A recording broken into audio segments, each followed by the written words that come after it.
What is up guys, it's your boy Solheim here, back with another World of Warcraft video for the second channel, and this will be like my first non-reaction video on the second channel, and I will say there will be some more non-reaction videos and just regular Solheim talking videos on this channel, so if you want that, well subscribe down below for just more Solheim content, both reaction content, stream highlights, and just me talking. Today we're talking about the brand new Turtle WoW update, where they have made an open letter to Blizzard, and I will say I'm quite surprised about this myself, was not expecting it, and yes, I'm playing Legion Remix in the background. I'm still absolutely gaming on that game mode, doing way more content on that, on the main channel, and streaming live on Kick. As you can see here, the link is down below, kick.com/SolheimTV. Daily streams, but Legion Remix at the moment. So, let's take a look at this post, and what they have been saying, shall we? This is a update by Enetice on Twitter, by the way, or X I guess it's called now. I follow him for the usual WoW update, and here, Turtle WoW send an open letter to Blizzard. While Blizzard's lawsuit slowly progresses through the US court system, the Turtle WoW team has issued an open letter to Blizzard. In this letter, they plead with Blizzard to establish a formal licensing framework for community servers and used Rockstar Games or GTA 5 online and Skyrim/mods as successful examples. The Turtle WoW team do go on to say that they believe this would protect player progress, memories, foster innovation, and extend WoW's lifespan. So, I'm going to read the entire thing and talk way more about what I personally think here, but I do want to read everything first, for anybody who hasn't heard about this, and you want to hear it just while playing the game and having somebody talk it out to you on the second monitor or whatever. So I'm going to read out the entire thing here, and at the second half of the video, it will be way more about what I'm thinking about this letter. Dear Blizzard Entertainment, we are Turtle WoW, a group of fans who love World of Warcraft and share a lifelong dream of contributing to its development.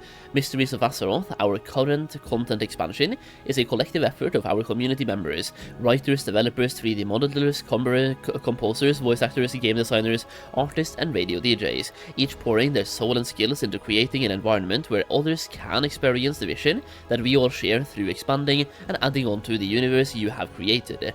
During the 7 years we have been online, it's been 7 years? Holy!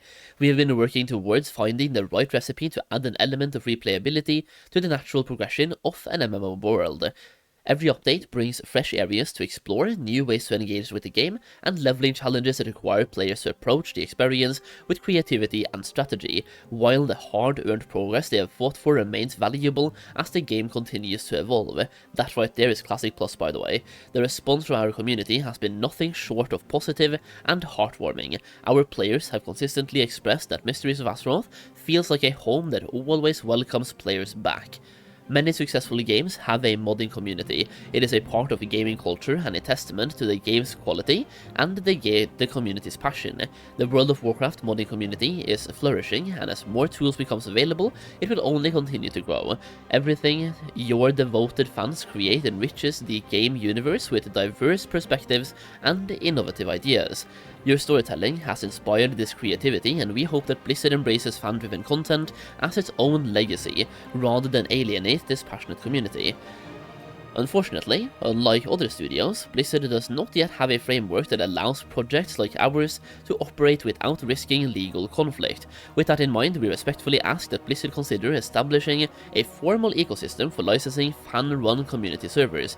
On behalf of our community, we can say that all players will be deeply grateful if you would consider working with fan communities like ours to create a clear, lawful pathway for building upon the legacy of the World of Warcraft universe with your blessing. By fostering an ecosystem for modders to run their own community servers, Blizzard can continue to oversee and control the progress while encouraging fan-driven innovation.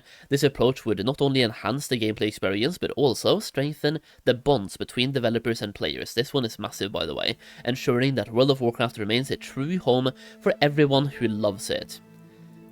Going over to the next one, other successful studios have shown how rewarding a well-structured community server ecosystem can be. I will read through these as well, because many of these, I think, do provide some pretty good examples of how this is being done in a very successful way. Daybreak Game Company provides legal permission for Project 1999, a private server that faithfully recreates the classic EverQuest experience. The partnership is confirmed by an official statement and discussed openly on the project forum. forums. Rockstar Games in GTA 5 partnered with a 5M platform that enables community-run multiplayer servers that use Rockstar's GTA 5 engine while adhering to a licensing agreement that permits custom game modes, role-playing worlds, and user-generated content. Over 1 million concurrent players have been reported on 5M servers, illustrating how a major publisher can safely coexist with a fan-driven ecosystem while maintaining control over the core IP. NCSoft granted a license to the Homecoming private server project for City of Heroes, allowing the community to continue operating the MMO under a clear legal agreement that protects the IP and player counts. Bethesda has long supported Skyrim mods, providing official tools that have kept the game vibrant for years. Valve opened the Source engine to the public, a decision that birthed enduring titles such as Counter-Strike and Team Fortress 2. Epic Games introduced creative mode in Fortnite, turning players into co-creators and dramatically boosting engagement.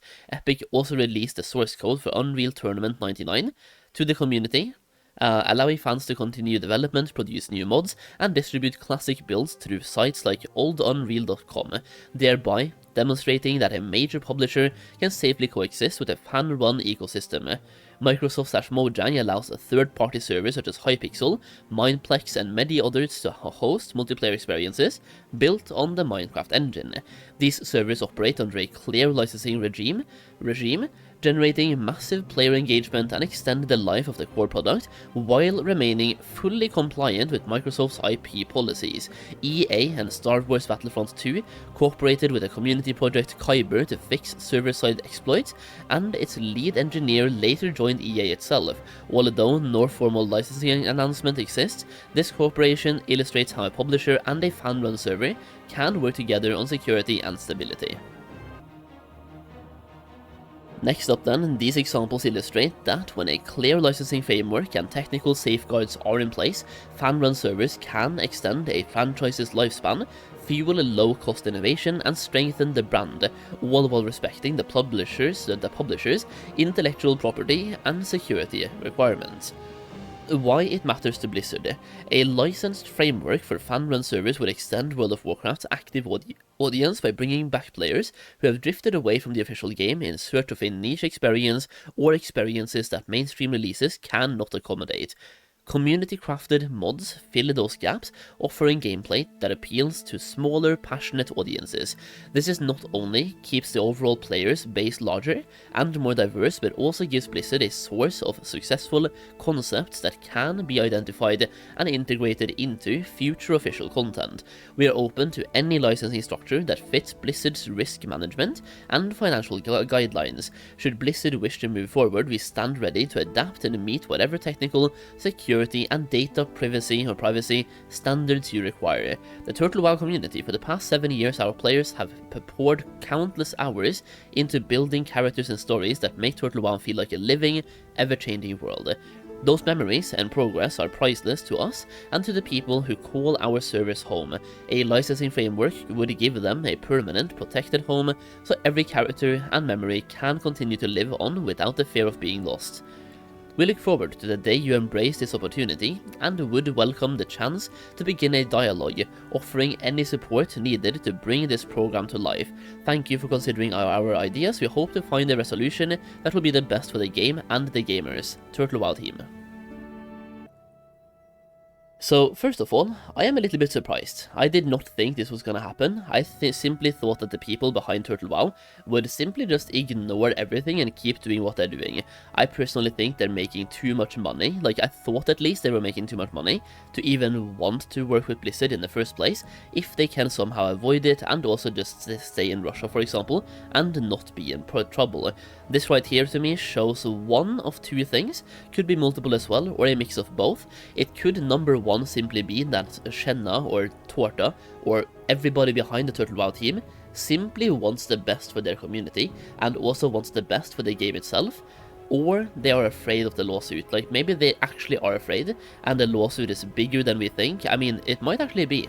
It's bigger than we think, and that is a reason why they are now taking a stance of being willing to work with Blizzard. I personally think it's maybe a mix of the two, so they're both a little bit true here, that people just, well, the Turtle WoW here really just wants the best for the game, and we've seen over and over again that Blizzard, well, number one, they don't really want the best for the game, they want the best for making money. Even Classic WoW as well, they promised us that this was a love gift to the community.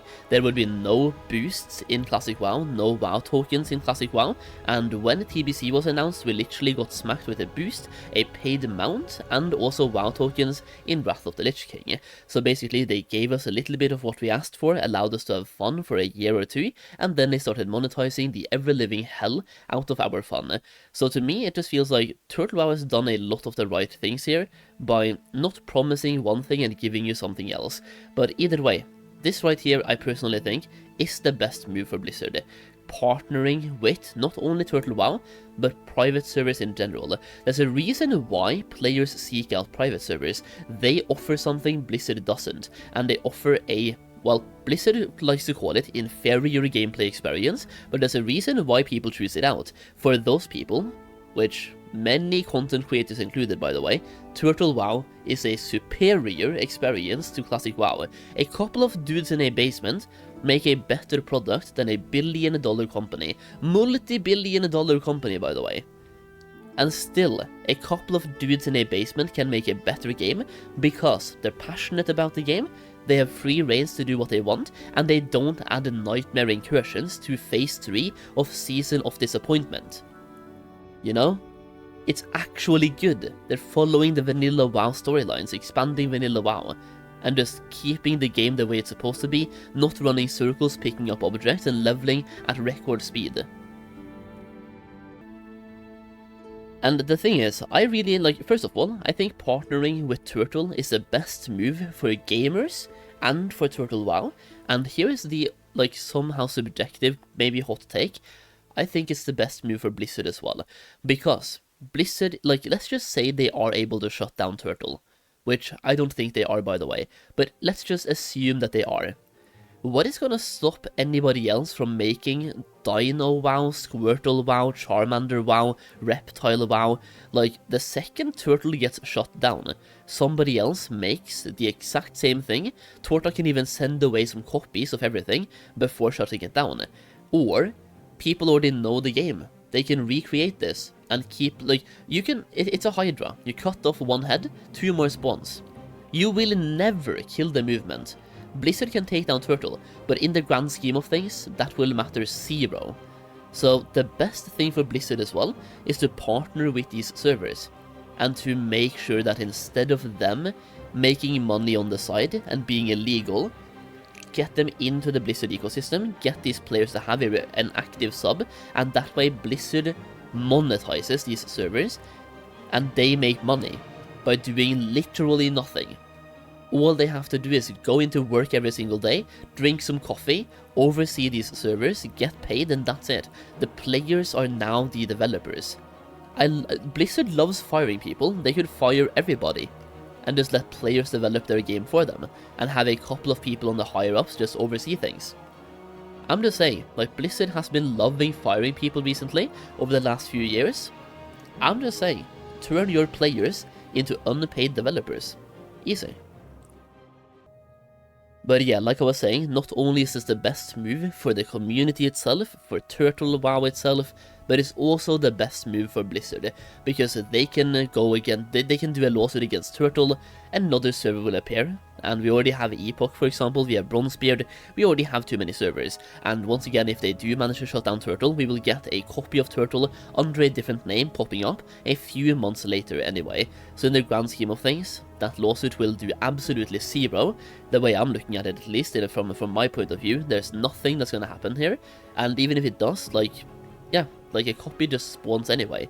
A new server will pop up, and the best thing to do is to get Turtle under Blizzard's name, but if they're planning on using the lawsuit for that to steal Turtle away, that is going to tarnish their brand, because then it shows that they are not willing to make Classic Plus themselves. They would rather just file a lawsuit against Turtle and then steal Turtle's assets back and relaunch that or repackage it as as Classic Plus, which I don't think the community would take well, by the way. If they're going to use Turtle WoW for Classic Plus, do it in a way where you're partnering with a Turtle WoW team. like they are asking for here. I also think this letter, by the way, is a really good PR move from Turtle, because now they show, like, this is basically a battle, right? It's Blizzard versus Turtle WoW. This is the first step we see towards a partnership, and we are now seeing that Turtle is willing to settle and negotiate with Blizzard. Previously, we had no idea. Maybe Blizzard had sent out some messages to the Turtle WoW team asking for cooperation, and they refused. We had no idea. Now we know. The Turtle WoW team is willing to cooperate. They are willing to partner up. Now the ball is in Blizzard's court. You know? That's my take here. Turtle has now taken a stance on being willing to cooperate. And for the better of for everyone, by the way. And now it's up to Blizzard to either accept the partnership, which is once again in their best interest, in the community's best interest, in the creators' best interest, and in Turtle WoW's best interest. Literally everybody's best interest. And if they refuse, that is Blizzard taking a stance as well, which people are going to react to. So either way, that's basically my whole take on this and my reaction so far. Hopefully you enjoyed the video, and let me know what you think in the comments. Also, once again, subscribe to the second channel please. We're trying to reach some good numbers over here as well, and I will upload more on the second channel, not only reaction videos, even though we're doing daily reaction videos, so you get way more Solheim content if you for some reason want more Solheim stuff. Either way, subscribe down below, let me know your thoughts in the comments, and leave a like if you enjoyed the video. Thank you for watching as always, and I'll see you again in the next video, or I'll see you on Kick. Bye.